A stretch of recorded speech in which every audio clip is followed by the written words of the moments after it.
François Hollande, président de la République, c'est l'histoire d'un homme que personne n'attendait. Il y a un an, personne ne croyait en votre bonsoir. Qu'est-ce que ça vous inspire ce soir, monsieur Hollande? On y va. Les gens... Il faut toujours garder son cap, se dire bon, jamais rien céder, croire en soi, croire en la France, croire en ses idées. La gauche revient au sommet de l'État, 31 ans après la victoire de François Mitterrand en 1981, avec un score similaire, 51,6% des voix. C'est aussi l'histoire d'une défaite.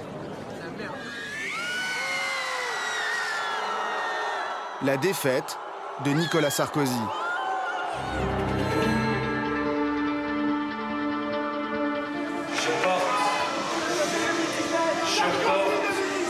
Je porte toute la responsabilité de cette défaite. Il me faut en tirer toutes les conséquences. Nicolas Sarkozy, François Hollande. Voici l'histoire d'une campagne brutale. Une campagne sur fond de crise économique dans laquelle les extrêmes ont pesé.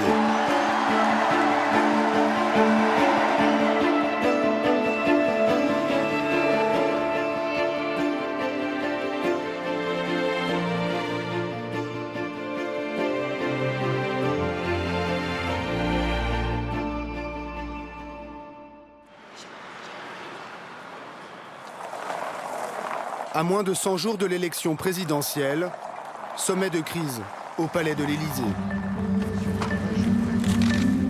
La France vient de perdre le triple A, le chômage bat des records. Le président de la République convoque ministres et syndicats. Bonjour, s'il vous plaît.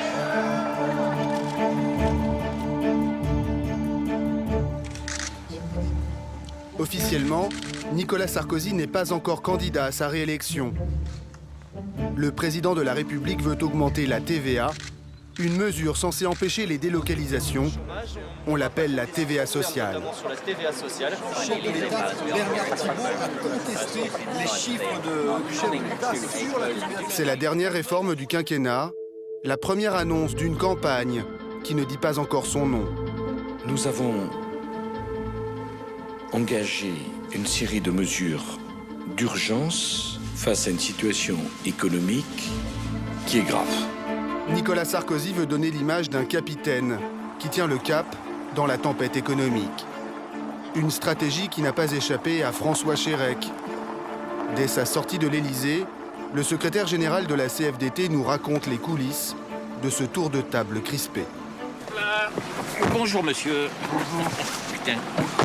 Ah, quelle époque. C'était une ambiance assez tendue quand même. Assez tendue. Avant même que la campagne réelle ait commencé, il y a une pression qui est... Ça va être tendu. Hein. Les ministres sont très tendus. Hein. Voilà.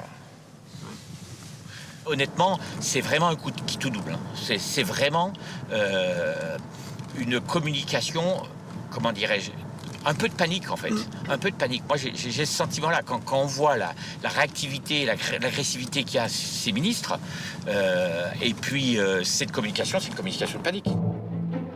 Plombé par la crise économique, la cote de popularité du chef de l'État est au plus bas, talonné par Marine Le Pen et loin derrière François Hollande. Dans son propre camp, on doute de ses chances de réélection. Sarkozy, lui, veut garder son costume de président et se présenter le plus tard possible.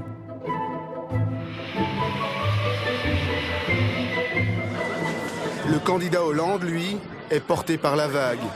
Il occupe le terrain depuis des mois. Ce jour-là, il visite une usine à Thionville. Coqueluche des médias, archi-favori des sondages et tout sourire devant la cohue des journalistes. Mais il faut arrêter là. On bloque là. Le service d'ordre du PS est complètement dépassé. Bloquez la porte. Bon, Joël, Olivier, Victorien, vous êtes où là? Dès le début de la campagne, le thème de l'industrie s'impose dans le débat électoral. François Bayrou dégaine le premier avec le produire français. Tous les candidats défilent alors dans les usines menacées de fermeture. Bonjour madame. Les couturières de Le Jaby en Haute-Loire, l'usine Photowatt dans l'Isère ou encore la raffinerie Petroplus en Normandie.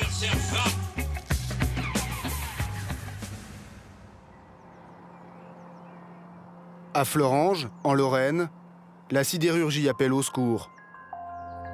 L'arrêt du dernier haut fourneau de la région menace 600 emplois chez ArcelorMittal. Les ouvriers se mobilisent, avec à leur tête le syndicaliste Édouard Martin. Ils ont programmé notre mort, les mecs. Il faut se battre, aujourd'hui plus que demain. Tous les jours, il faut se battre. Et il n'y a que vous qui pourrez gagner.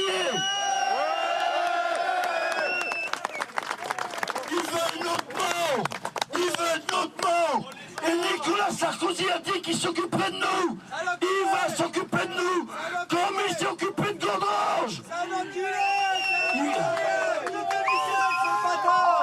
Les ouvriers d'ArcelorMittal craignent de revivre le cauchemar qu'ils ont vécu avec la fermeture de l'usine voisine de Gandrange, un symbole des ratés du quinquennat Sarkozy. Au début de son mandat, le président de la République se rend à Gandrange. Le groupe ArcelorMittal a annoncé la fermeture du site. Devant les sidérurgistes, Nicolas Sarkozy promet de les sauver.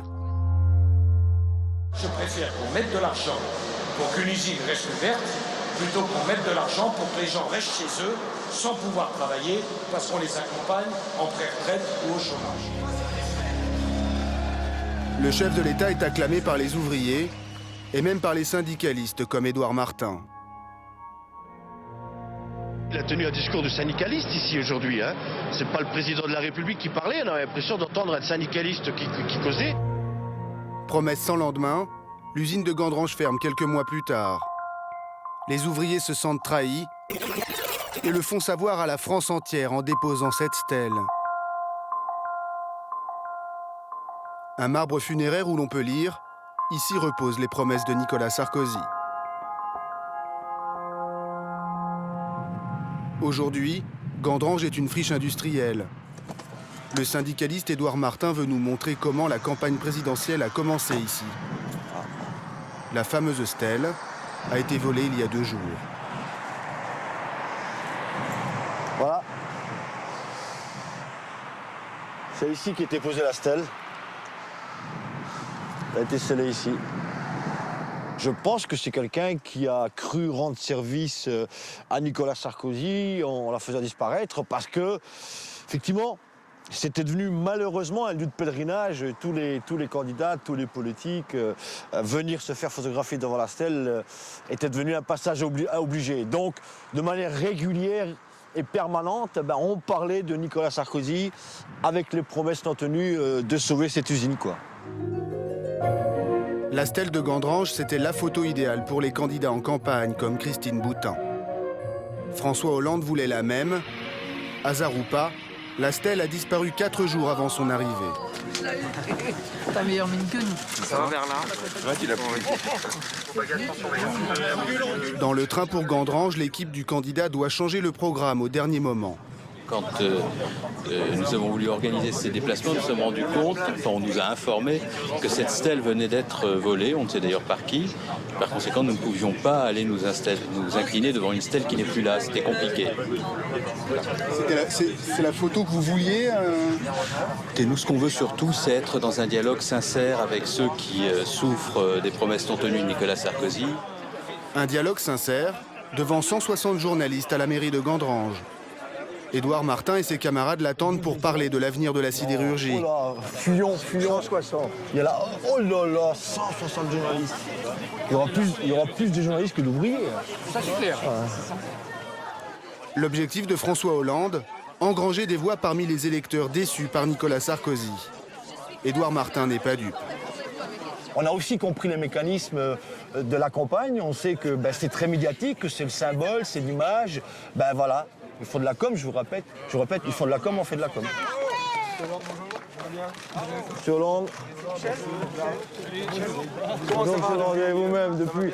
François Hollande ne prend aucun risque. Il se garde bien de faire des promesses et se contente de surfer sur l'antisarkozysme. Bien, mesdames, messieurs, je suis venu à Gandran, je suis venu ici sur le bassin sidérurgique, non pas pour évoquer le passé, mais pour préparer l'avenir. Le passé, les Français auront à se prononcer sur ce qui a été fait, ce qui ne l'a pas été, ce qui a été dit et qui n'a pas été fait. Le défilé des politiques en Lorraine ne fait que commencer quand un autre front s'ouvre en Haute-Loire au même moment. La décision est tombée et malheureusement c'est le consortium Prost-Bunion. Les Français découvrent au journal de 20h les larmes des couturières de Le Jaby. On nous met un coup de pied au cul, c'est tout. On a travaillé toute notre vie là. Hein. Moi j'y suis rentrée, j'avais 16 ans. Le match commence. Arnaud Montebourg est le premier à visiter l'usine de lingerie. Le soir même à la télévision, le président Sarkozy réplique « Pas question de laisser les socialistes occuper seuls le terrain des usines en souffrance. » Les salariés de Le Jaby aujourd'hui, je leur dis, nous ne les laisserons pas tomber. Son ministre, Laurent Wauquiez, originaire de la région, est dépêché sur place. L'accueil est grinçant.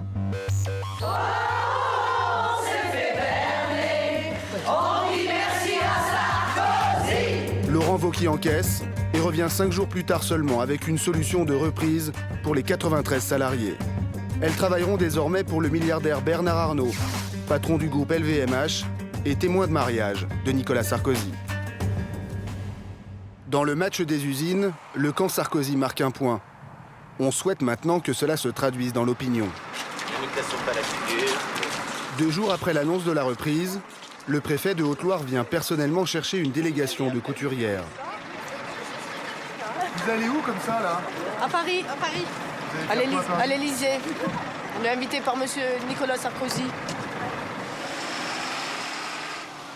L'invitation de l'Élysée est tombée la veille au soir. Les couturières de Le Jaby s'interrogent sur les intentions du président. Pourquoi est-ce qu'il vous reçoit, le président Sarkozy, au final? On vous le dira ce soir. On vous le dira, parce qu'on ne sait pas. Peut-être qu'il attend qu'on le félicite. Je sais oui, pas. voilà. Vous allez le féliciter? Non. Non. Non. Les couturières n'ont pas gardé un très bon souvenir de la dernière visite de Nicolas Sarkozy en Haute-Loire quelques mois plus tôt. Ce jour-là, les couturières manifestent en centre-ville. Elles veulent interpeller le président sur la situation de Le Jaby, déjà en difficulté. On est arrivé, on savait très bien qu'on n'allait pas approcher La M. taille, Sarkozy, ouais. mais quand on a essayé de s'approcher, on a été chargé par les voitures béliers. Filmée par une caméra amateur, la manifestation tourne à l'affrontement avec les forces de l'ordre.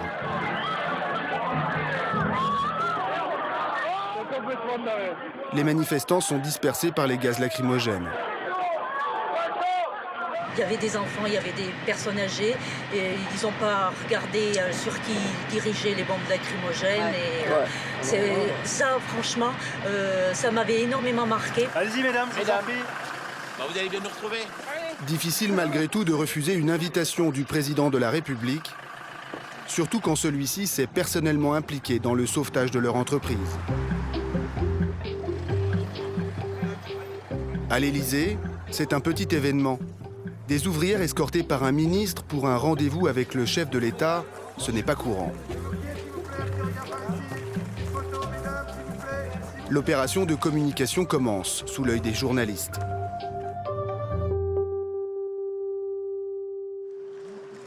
Après 1 heure d'entretien, le chef de l'État les raccompagne même sur le perron. Il veut soigner son image de futur candidat, préoccupé par l'emploi et l'industrie. Mais la conférence de presse qui suit anéantit tous ses efforts. Bernadette Pesmès est déléguée CGT, un syndicat qui appelle à voter contre Nicolas Sarkozy.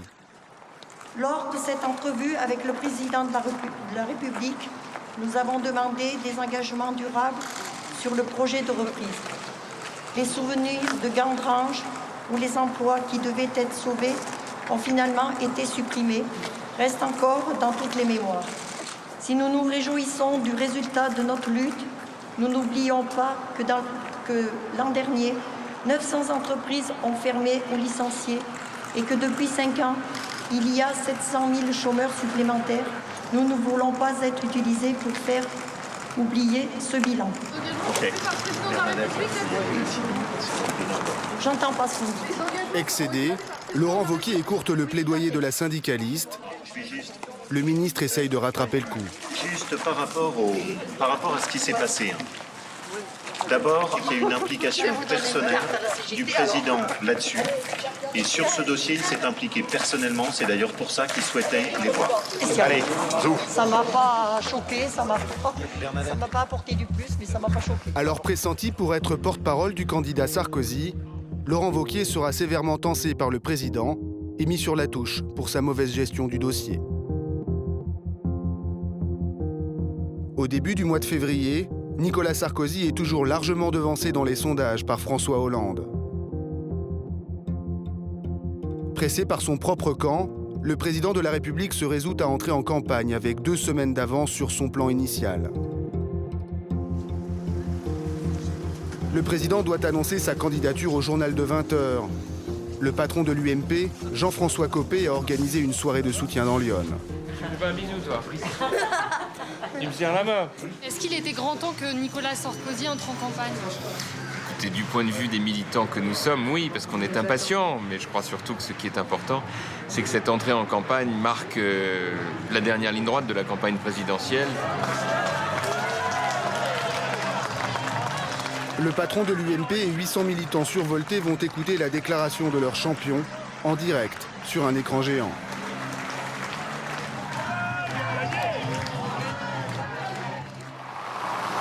Au même moment, à Paris, au QG du Parti socialiste. Le directeur de campagne, Pierre Moscovici, attend lui aussi l'intervention du président sortant à la télévision. Je pense qu'il ne pouvait pas faire autrement, Nicolas Sarkozy, parce qu'il y avait une telle défaveur de l'opinion, une telle démobilisation de son camp, qu'il ne pouvait plus attendre. Bonsoir. Merci beaucoup d'avoir accepté l'invitation de TF1 ce soir. Nous sommes à 2 mois de l'élection présidentielle. Avez-vous décidé de vous présenter et donc de briguer un second mandat auprès des Français? Oui, je suis candidat à l'élection présidentielle. Bravo!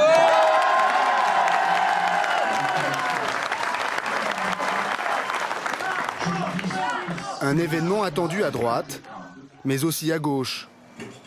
À 2 mois du premier tour, les socialistes espèrent enfin connaître la tactique du candidat UMP. Ma campagne, c'est redonner la parole au peuple français par le référendum. Et je crois au travail, je crois à la responsabilité, je crois à l'autorité, je crois à la solidarité, mais je parle à tous les Français. Eh bien, je suis candidat à l'élection présidentielle.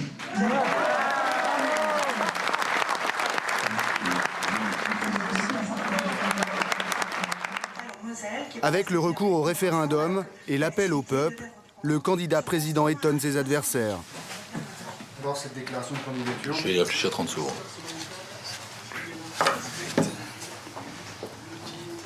Quelques minutes plus tard, donc, Pierre Moscovici doit bien reconnaître que Nicolas Sarkozy a surpris dès son entrée en campagne. C'est quoi le nouveau visage de Sarkozy en campagne maintenant? C'est toujours difficile à dire avec lui parce qu'il change sans arrêt. Il part un coup à droite, un coup à gauche, un coup au centre. Là, dans sa déclaration de candidature, il a essayé de faire président rassembleur, avec une espèce de parole d'évidence, surfant sur les mécontentements des Français. C'était pas mal habile. Je crois qu'il pouvait pas faire autre chose. Il faudra maintenant analyser la suite de sa campagne. Ce soir-là, l'UMP révèle l'affiche de campagne de Nicolas Sarkozy, La France forte. Dans leur taxi, Pierre Moscovici et son assistante découvrent ce slogan qui leur rappelle quelque chose. C'est marrant. Je regardais le slogan de Valéry Giscard d'Estaing. Il faut un président de la France. Non. C'est un peu la même chose. Non, une France forte. Il a dit ça? Oui. Une France forte, c'était le slogan de campagne de Valéry Giscard d'Estaing lors de sa défaite en 1981.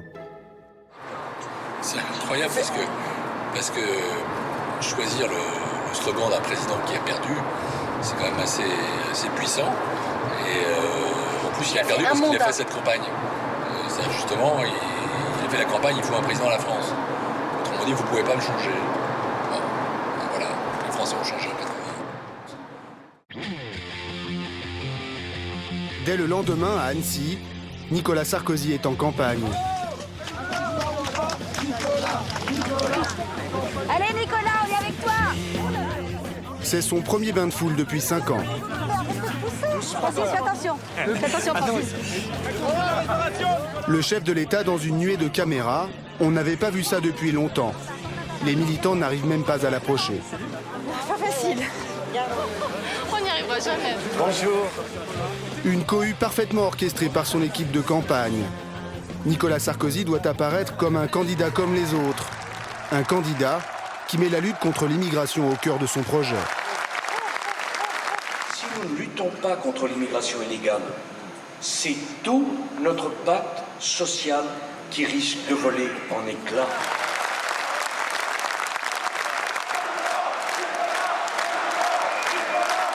On ne peut pas accueillir tout le monde. Hein. Bah alors. C'est pas possible d'accueillir tout le monde, hein, ça c'est clair. Hein. Puis après on fait quoi? Après on manque de logement, on manque de tout. Bah alors. Voilà. Les jours passent, et pour combler son retard dans l'opinion, Nicolas Sarkozy met la barre de plus en plus à droite, jusqu'à flirter avec les thèmes traditionnels de l'extrême droite. Lors de son plus grand meeting de campagne à Villepinte, dans une salle entièrement bleu-blanc-rouge, Nicolas Sarkozy enfonce le clou. L'étranger qui vient en France pour le seul attrait de nos prestations sociales et qui ne respecte pas la France, cela aussi les Français considèrent que c'est une injustice. Une stratégie payante, le candidat de l'UMP se retrouve au coude à coude avec François Hollande, un peu plus d'un mois avant le premier tour.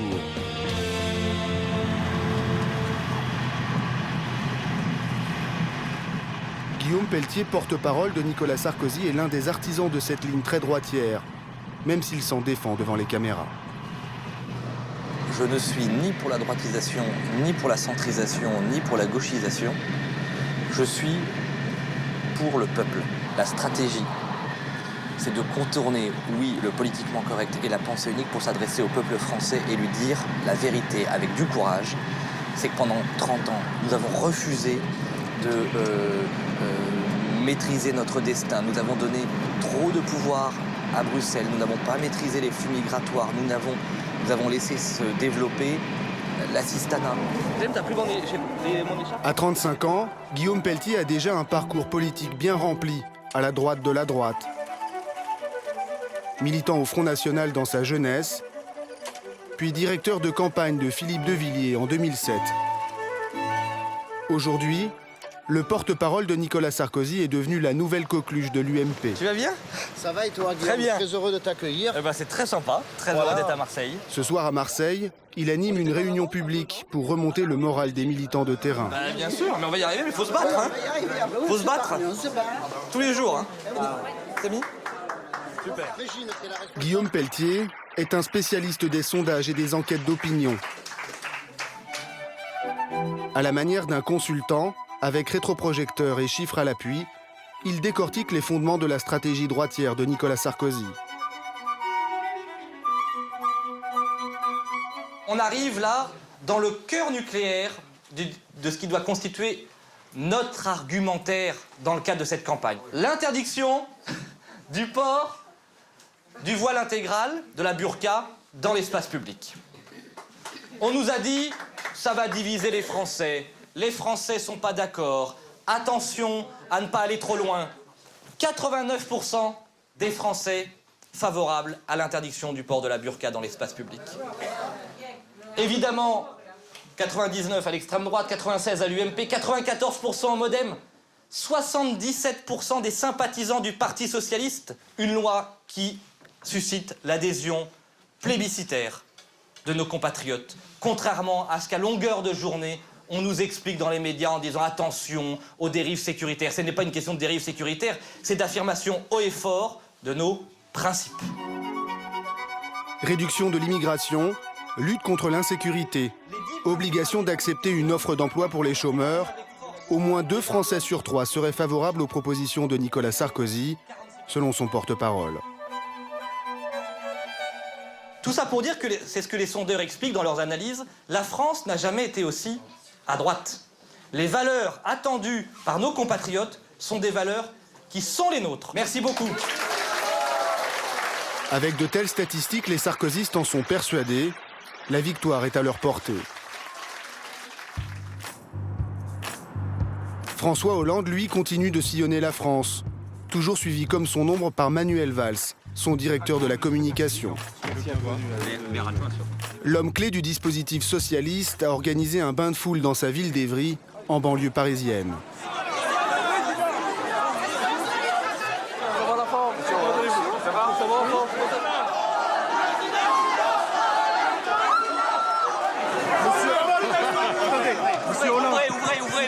La liesse populaire est telle que le service d'ordre du PS est débordé.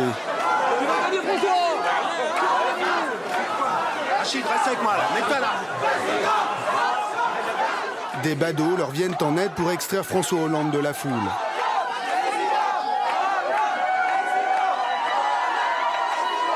Vous attendiez une telle ferveur, un tel accueil? Non, mais ça me fait plaisir.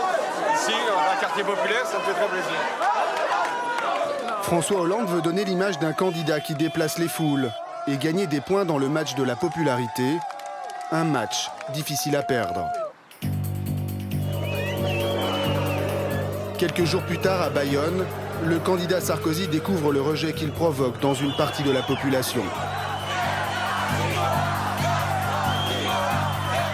Un millier d'étudiants, des militants indépendantistes basques, tous l'invectivent devant les caméras. Les CRS chargent. Pour le chef de l'État, c'est un coup monté du PS, car dans la foule, une dizaine de militants socialistes brandissent le programme de François Hollande.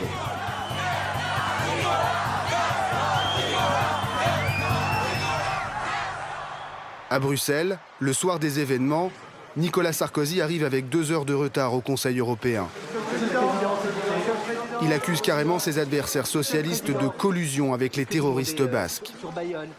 Si dans notre pays, des militants socialistes s'associent à des gens de l'ETA pour tenir des manifestations violentes, alors les choses ne vont pas. Et je ne peux pas imaginer une seconde que M. Hollande ne condamne pas ces méthodes. Nicolas Sarkozy force le trait. D'abord, les indépendantistes basques présents ce jour-là n'ont aucun rapport avec les terroristes d'ETA. Surtout, ce sont les adversaires politiques du Parti socialiste dans la région. C'est ce que nous confirme le maire UMP de Bayonne, pourtant fidèle soutien de Nicolas Sarkozy. En fait, ce sont des gens qui sont totalement différents, parce que les uns sont des démocrates, les socialistes, et les autres ne le sont absolument pas. Donc, qui est collusion ? C'est peu plausible, je ne le crois pas. Ceci étant, je pense quand même que le Parti socialiste joue quand même la provocation par rapport à Sarkozy pour transformer le deuxième tour des élections en un référendum anti-Sarkozy, en provoquant, en suscitant un rejet du candidat lui-même. Ce n'est pas la première fois que des militants socialistes perturbent les déplacements du candidat Sarkozy. Dès son premier jour de campagne à Annecy. On voulait réserver un bon accueil. Donc nous on est polis, on fait que le marquer, on ne veut pas créer de polémique. Le PS, donc moi je suis sympathisant, je suis encarté. Ah, c'est pas une insulte là? Où est-ce que vous voyez une insulte, monsieur? Vous arrêtez. On s'exprime. Les ténors socialistes eux aussi s'y mettent. Dans ce train qui emmène les journalistes suivre un meeting de Nicolas Sarkozy en Charente, Ségolène Royal s'invite devant les caméras. Qu'il avait fait le contraire de ce qu'il a dit. Vous venez un petit peu quand même le provoquer sur son terrain de campagne là. C'est le contraire, c'est lui qui vient me provoquer. Ah, c'est bon. C'est lui qui vient me provoquer puisqu'il vient dans une région, la région que je préside, où il a fait beaucoup de promesses qui n'ont pas été tenues. Surfer sur l'impopularité du président sortant, c'est la stratégie des socialistes. Côté UMP, on évite désormais tout incident, toute image susceptible de montrer un candidat chahuté. C'était sans compter sur les sidérurgistes de Florange. Leur bus, tout droit venu de Lorraine, débarque à 2 pas du QG de campagne de l'UMP. Le syndicaliste Édouard Martin veut rappeler à Nicolas Sarkozy qu'il n'a pas tenu ses promesses à Gandrange. Et nous, on veut rentrer avec le bus. Je ne comprends pas pourquoi on nous a bloqués là. C'était prévu avec le bus. 200 mètres plus loin, le candidat Sarkozy, lui, préfère quitter son QG de campagne et esquiver la rencontre. Monsieur le Président. Monsieur le Président, vous n'avez pas le temps d'attendre les... Vous n'attendez pas les salariés Est-ce que vous... d'Arcelor. Je recevrai tous les salariés, tous les représentants des salariés d'ArcelorMittal en tant que président de la République lundi. Comme vous le savez, je pars dans la Marne. J'ai des obligations et je suis attendu. À tout à l'heure dans la Marne. Hein. Nicolas Sarkozy s'en va. La confrontation aura lieu sans lui. Vous savez que M. Sarkozy est parti? Ouais, le candidat du peuple a fui le peuple. On a remarqué ça, ouais. Une centaine de sidérurgistes font face désormais à une centaine de gardes mobiles qui bloquent la rue. Les ouvriers tentent de forcer le passage, mais n'insistent pas longtemps.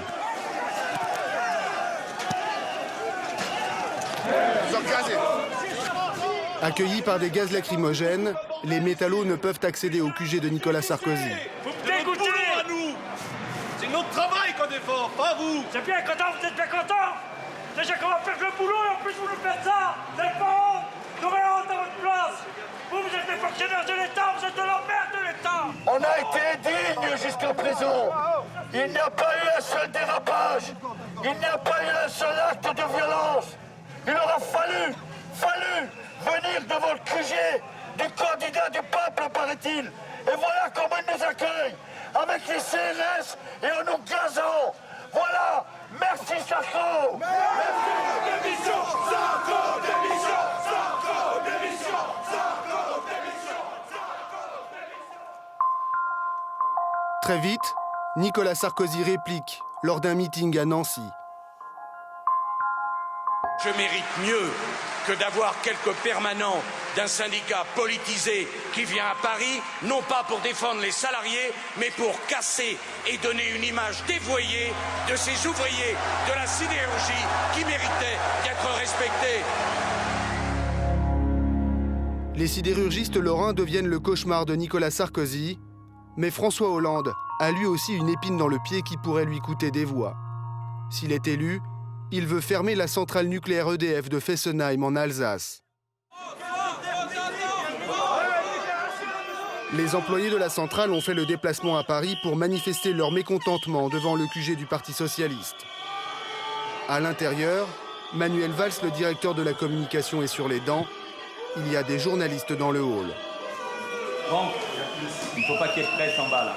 Oui, je sais, je suis en train de... Merci. Donc si vous pouvez, s'il vous plaît, il n'y aura aucune déclaration de François Hollande ici. Oui, il faut organiser la sortie. On ne peut pas sortir avec un ordre de CGT. François Hollande doit sortir. Manuel Valls redoute que le candidat socialiste soit chahuté devant la presse. Dehors, ça gronde. Ben, ce matin, à 2h du matin, on s'est levé pour prendre le bus de Fessenheim pour venir jusqu'ici. Et ce monsieur Hollande, ne veut même pas nous recevoir. Voilà. Sarkozy est venu à Fessenheim, lui. Manuel Valls semble avoir retenu les leçons de la défaite de Lionel Jospin en 2002. À l'époque, le Premier ministre est en campagne. Manuel Valls l'accompagne à la rencontre d'ouvriers de Danone à Évry. Nous, demain, on est virés d'une boîte comme Danone qui paye 5,5 milliards de bénéfices et nous vire justement pour gagner encore plus d'argent. Qu'est-ce qu'on attend le gouvernement pour faire des choses? On en a marre. On a quand même engagé une bataille pour l'emploi assez forte puisque... Mais c'est pas assez ça, monsieur, attendez.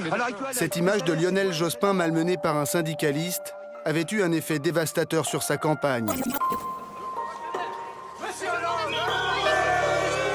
François Hollande s'éclipse sous les huées, sans faire la moindre déclaration.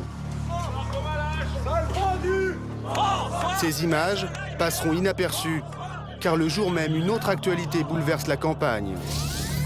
Encore un drame effroyable ce matin à Toulouse. 4 morts, dont 3 enfants, à l'intérieur d'un collège juif. Il était 8h15 lorsque cet homme est arrivé sur une moto. 8h15, un mystérieux tueur abat froidement un adulte et 3 enfants dans une école juive à Toulouse. La France est sous le choc. 10h, QG du Parti socialiste.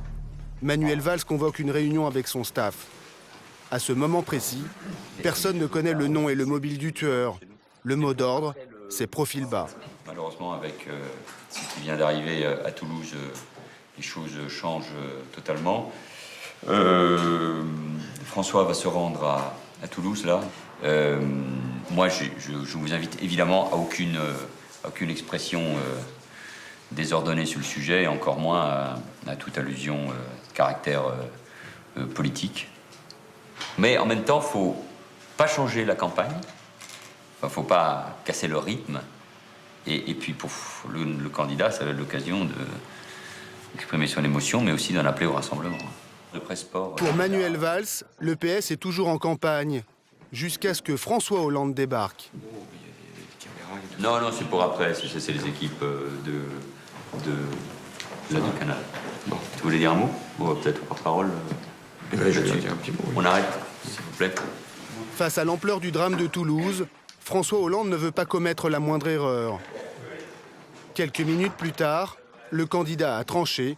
Il a suspendu sa campagne.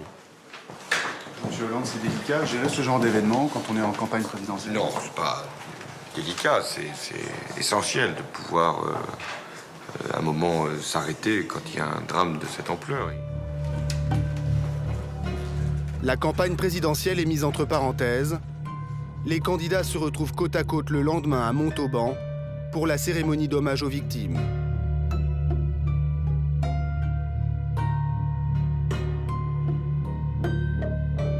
La France découvre alors le visage du tueur, Mohamed Merah, un Français qui prétend agir au nom d'Al-Qaïda.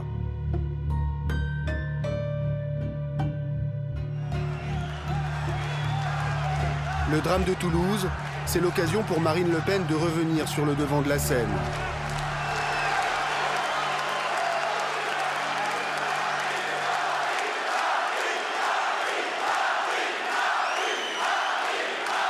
Les assassinats de Toulouse et de Montauban symbolisent tristement l'échec total du gouvernement Sarkozy. Elles symbolisent tout l'affaissement de notre identité nationale. Nous voyons une partie de la France se livrer au mirage islamiste, au mirage de la haine de la France. Le coupable de ces crimes odieux contre la France n'aurait jamais dû pouvoir vivre au crochet de notre pays.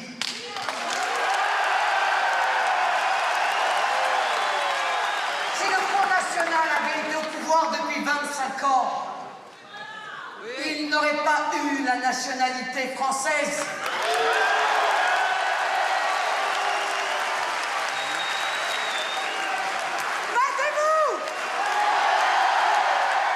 En 2007, Nicolas Sarkozy avait siphonné plus de 40% de l'électorat frontiste. En 2012, Jean-Marie Le Pen croit aux chances de sa fille. Donc cette fois-ci, vous les gardez, les électeurs. Marine va les garder. Ils vont pas aller... Oui, elle va même en conquérir, parce qu'elle en conquiert sur l'UMP, elle en conquiert sur les socialistes, sur les communistes, sur tous les gens qui ne veulent plus de ce système. On leur réserve encore une belle surprise. À 3 semaines du scrutin, Nicolas Sarkozy plafonne à 28% des intentions de vote. Marine Le Pen se rapproche du score réalisé par son père en 2002, lorsqu'il s'était qualifié au second tour de l'élection présidentielle. Le Front National convainc. Il convainc même sur les terres traditionnelles de la gauche. Retour dans le bassin sidérurgique lorrain. Tout le monde en a? Tout le monde en a? Ce soir, les militants du Front National font la sortie de l'usine ArcelorMittal, à Florange. Bonsoir, je vous laisse le projet de Marine Le Pen pour la France. Il y a quelques années encore, les militants du FN récoltaient ici beaucoup d'insultes. Bonsoir, je vous laisse le projet de Marine Le Pen pour la France. Et puis pour nos industries, qu'est-ce que vous en pensez? Vous savez pas trop encore. Vous n'avez pas fait votre choix. Non. Le choix, c'est celui-là, c'est le bon. Aujourd'hui, au moins une voiture sur 2 s'arrête. Les sidérurgistes n'ont pas peur de dire leur préférence pour Marine Le Pen. Ça vous intéresse? Bah, je vais le dire. Hein. Vous savez pour qui voter? Pas vraiment. Vous avez une idée? Je pense peut-être Marine Le Pen, premier tour, je pense. Vous pourriez voter Marine Le Pen? Ses opinions, oui. Ils sont justes parce que On arrive dans une crise mondiale qui va faire du mal. Même que je suis fils d'immigrés, je pense qu'il faut prendre des résolutions. Tous ou presque sont pourtant encartés dans des syndicats de gauche. Vous êtes syndiqué? Oui. Dans quel syndicat? Rouge. Rouge, ça veut dire que c'est lequel? À vous de deviner. La CGT, voilà. Militant FN depuis 2 ans, Fabien Engelmann est lui-même un ancien cégétiste. Oh, bah moi j'ai connu toujours des syndiqués à l'époque qui disaient ouvertement qu'ils votaient Jean-Marie Le Pen, mais ils étaient très peu nombreux, voilà. Je pense que c'était après, le vote était en cachette. Qu'est-ce qui a changé? Ce qui a changé, je pense que c'est déjà la nouvelle génération du Front National. Je pense que Marine Le Pen est d'une autre génération. Je pense qu'elle a su rajeunir et elle a su dédiaboliser le Front National. Les camarades patriotes... On va aller manger? C'est bon. Saucisse au pinard? Non, moi je suis végétarien, tu sais. À Florange, un électeur sur 4 votera Marine Le Pen au premier tour. Dans la course au vote ouvrier, le concurrent direct du Front National, c'est le Front de gauche. Jean-Luc Mélenchon est le candidat anticapitaliste. C'est le phénomène dans la campagne. Parti à 3% d'intention de vote, il flirte avec les 15% à moins d'un mois du premier tour. Oui, mais dis, t'es sûr que c'est pour toi? Tu sais même pas qui je suis, moi. Je suis le chanteur du groupe Front de gauche. Il a créé une dynamique en désignant Marine Le Pen comme son principal ennemi.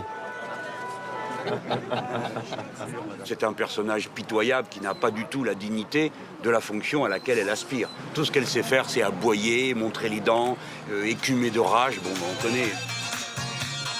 Un vocabulaire fleuri qui attire les caméras. Pourtant, la marque de fabrique de Jean-Luc Mélenchon, ce sont les attaques répétées contre les journalistes. Ce jour-là, à Gennevilliers, une photographe en fait les frais. Bonjour, une photographe, approchez-vous. Non, vous allez écraser les gosses, vous êtes des abrutis. Vous êtes des criminels. Je ne laisserai pas ma campagne se transformer en une clownerie de photographes qui écrabouillent des enfants, d'accord, pour faire leur foutu film. Ne laissez pas cette vermine m'approcher. Jean-Luc Mélenchon a fédéré toute l'extrême gauche autour de lui. Il bouleverse les codes de la politique et organise ses meetings en pleine rue.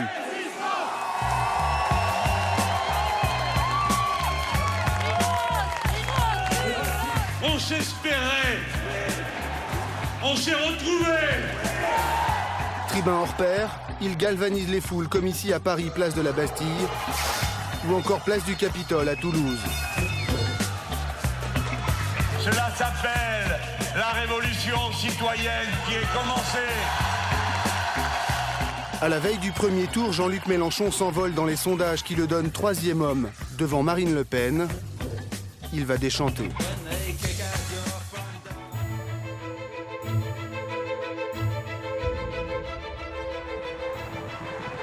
Paris, dimanche 22 avril, 2 heures avant l'annonce officielle des résultats. Guillaume Pelletier, porte-parole de Nicolas Sarkozy, prend connaissance des premières estimations par téléphone. Tout à l'heure. Alors, monsieur Pelletier? Alors, ça y est, hein. Là, si on prend un peu bêtement les indicateurs à l'heure où on parle, plutôt Hollande devant Sarko et Le Pen avec un score assez élevé et nettement devant Mélenchon.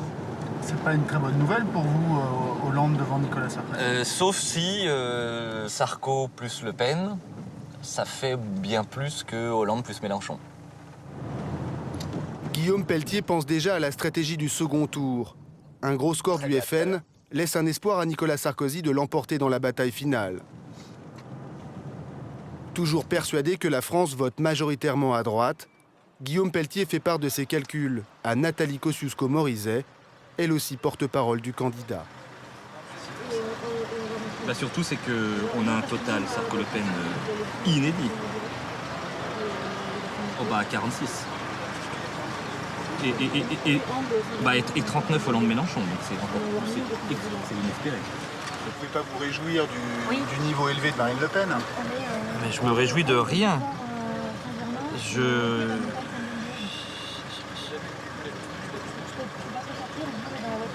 je regarde ce qu'on exprime. Moi, je respecte les Français. Donc, je regarde ce qu'ils ont dit. Et les Français nous ont dit qu'ils voulaient manifestement encore plus d'autorité, encore plus de réformes, encore plus de protection face à la mondialisation. Voilà, le message semble clair, pour ceux qui en doutaient. Guillaume Pelletier part rejoindre le président et ses supporters pour fêter la qualification au second tour. Tulle, en Corrèze, dans le fief de François Hollande, il est 20h.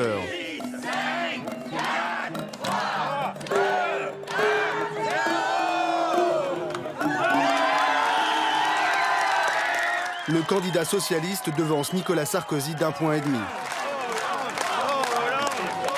La victoire au second tour n'est pourtant pas acquise. En 3e position, Marine Le Pen recueille près d'1 voix sur 5. Au Front National, la fête bat son plein.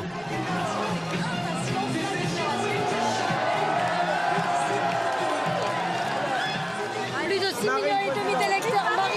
Le mousseux est de rigueur, bras d'honneur au sondage. Marine Le Pen fait mieux que son père en 2002. Le président d'honneur du Front National savoure. M. Mélenchon part avec son slip rouge sur la tête, comme je l'avais prévu. Mais lui, il gonflait, il roulait les biscottos en faisant le matamor. Je l'appelais Baudruchon, moi. Paris, place de Stalingrad. Grosse déception pour les sympathisants du Front de gauche. Et l'international continue. Voilà, vous avez exactement compris ce qu'il faut faire. Sourire forcé pour Jean-Luc Mélenchon. Il réalise un score de seulement 11%. Mais oui, la mutu quand même. Quel scandale. C'est une défaite pour vous que Marine Le Pen atteigne des scores aussi hauts?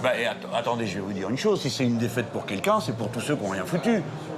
Ça, oui, c'est une défaite pour eux, mais pas pour moi. Moi, je me suis battu. Le Parti socialiste a été tellement imbu de lui-même, comme d'habitude, ne tenant aucun compte de la réalité du pays, surfant en se disant, ma foi, comme tout le monde déteste Sarkozy, ça va venir vers nous. Malgré la déception, Jean-Luc Mélenchon appelle immédiatement à voter Hollande au second tour. Au QG du Modem, c'est la douche froide. François Bayrou est dans les cordes. Avec 9,1%, il réalise un score 2 fois moins élevé qu'en 2007. Salle de la Mutualité, les fidèles de Nicolas Sarkozy exultent.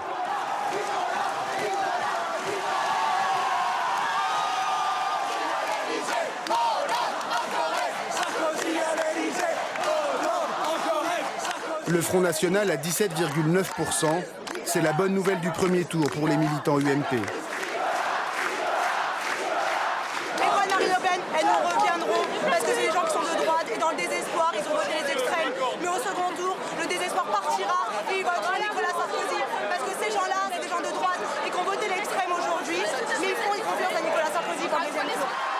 En Corrèze, François Hollande rejoint ses militants pour fêter sa pole position au premier tour.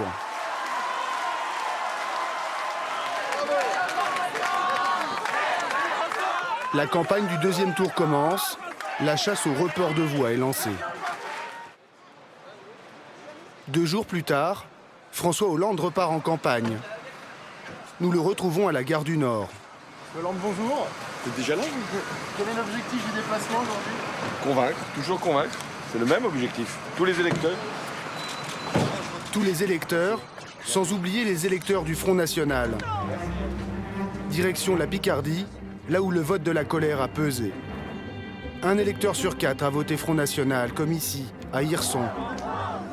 Marine Le Pen est arrivée en 2e position, devant Nicolas Sarkozy.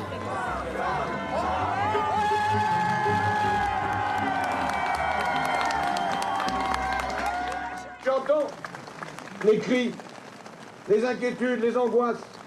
Quand il y a des territoires ruraux qui se sentent abandonnés, alors oui, il peut y avoir à ce moment-là une désespérance. Eh bien, mon rôle, ce n'est pas de diviser les Français, c'est de les rassembler dans le redressement, dans la justice.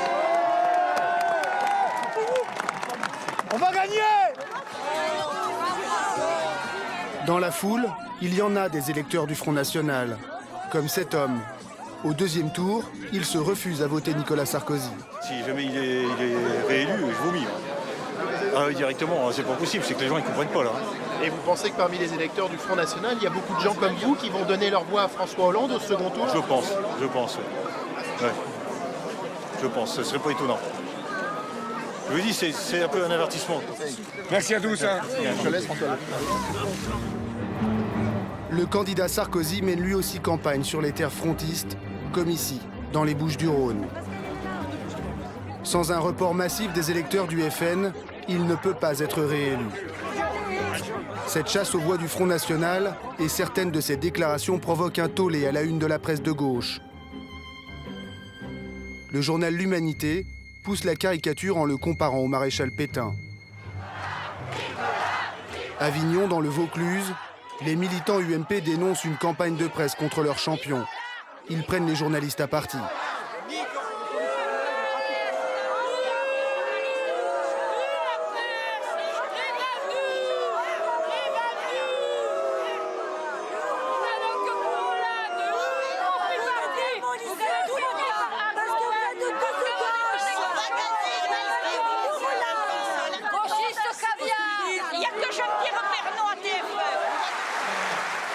Ce jour-là, à la tribune, Nicolas Sarkozy maintient le cap à droite toute et promet la France aux Français.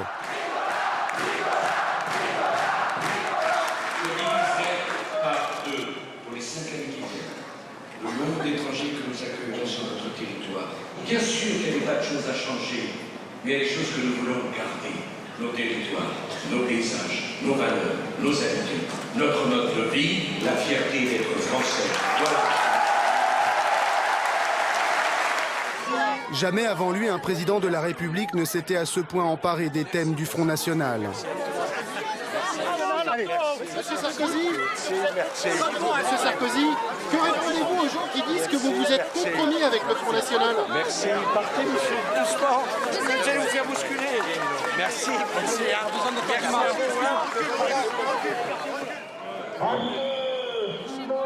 Paris, le 1er mai, jour de la fête du travail.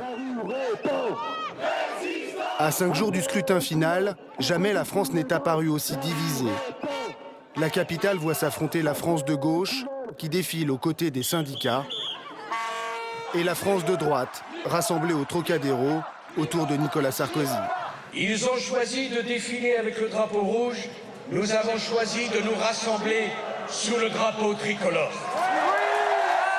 Deux France s'opposent, et au milieu, le Front National.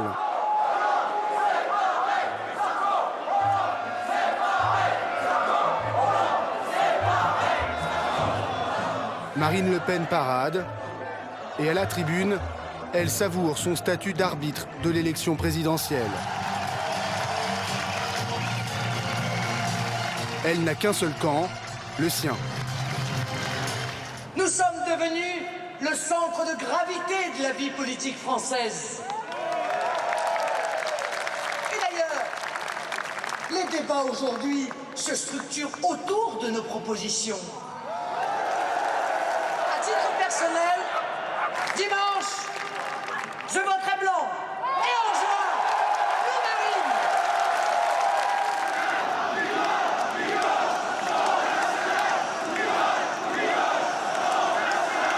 En 2007, Nicolas Sarkozy avait fait main basse sur l'électorat du Front National. En 2012, les Le Penistes prennent leur revanche.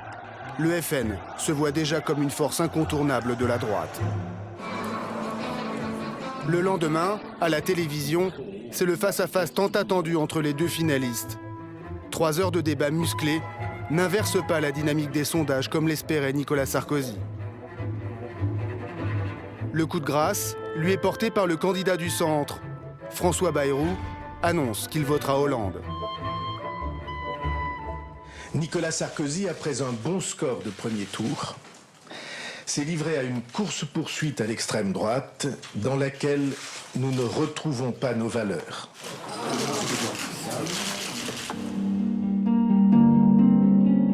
Dimanche 6 mai 2012, place de la Concorde vers 19h. Avant même l'annonce officielle des résultats, la scène où Nicolas Sarkozy devait fêter sa victoire est déjà démontée. Au même moment, Guillaume Pelletier découvre les dernières estimations. La défaite semble inévitable. On va voir dans 1 heure. Bon, il est plus probable que François Hollande soit élu.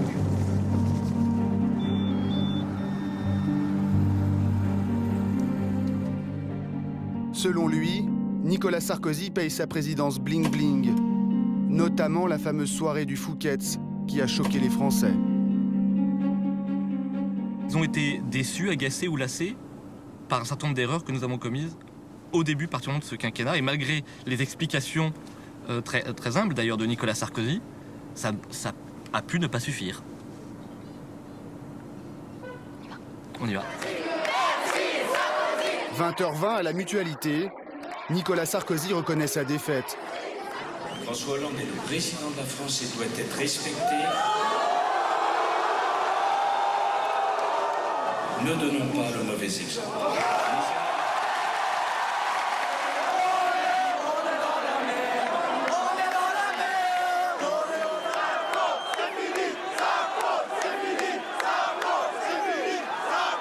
Place de la Bastille, les socialistes fêtent leur retour aux affaires. Donc je fais quand même la fête, mais j'attends de voir quand même s'il va vraiment faire quelque chose, une politique de gauche. Un petit parfum de 1981 plane sur la Bastille. Le lyrisme et les illusions en moins.